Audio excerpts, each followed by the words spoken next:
sinon, il m'est arrivé un truc d'encore plus amusant que ça. En fait, je faisais le service à un mariage avec mon meilleur ami. Et donc, on a fini vers 6 heures du matin. Et c'était à au moins 2 heures de chez nous, c'était à 2 heures de Paris. Et donc, on prend la voiture. Et lui, il s'est endormi tout de suite. Donc, moi, je me dis, allez, je me motive, j'y vais. Je commence à rouler et je vois le panneau direction Paris. Donc, je vais tout droit, je vais tout droit. Et petit à petit, je commence à m'enfoncer dans une sorte de forêt ou je sais pas trop quoi. Et je me suis pas rendu compte en fait que j'avais pas pris la bonne route. Et je me rendais pas compte que je m'enfonçais dans une forêt. Donc, je continue, je me dis, c'est pas grave, l'autoroute, elle doit être pas très loin. Je continue, je continue, je continue. Et en fait, il y avait de la boue. Donc, la voiture, elle a commencé à s'embourber.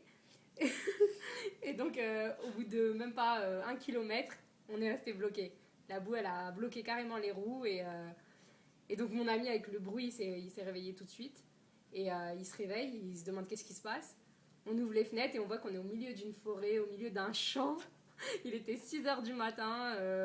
On s'est dit, mince. En même temps, je vois un petit truc qui clignote. En fait, ça me disait que j'avais plus d'essence. Donc, j'étais en panne d'essence.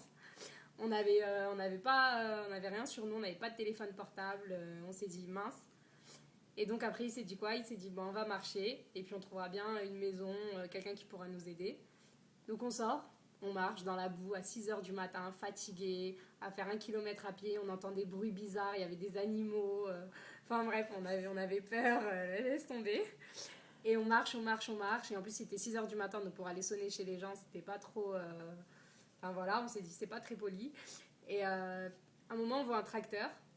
Donc on s'est dit, ah, un tracteur, peut-être qu'il pourra nous aider avec la voiture. Donc on est parti sonner chez les gens. Et ils ont été super sympas. Ils nous ont offert un café, tout ça. Et ensuite, l'homme qui habitait là-bas, on lui a expliqué l'histoire. Et il a bien voulu nous. Enfin, il a bien voulu nous dépanner avec son tracteur. Donc il est venu avec son tracteur. On est reparti à la forêt. Puis il a poussé la voiture. Et voilà.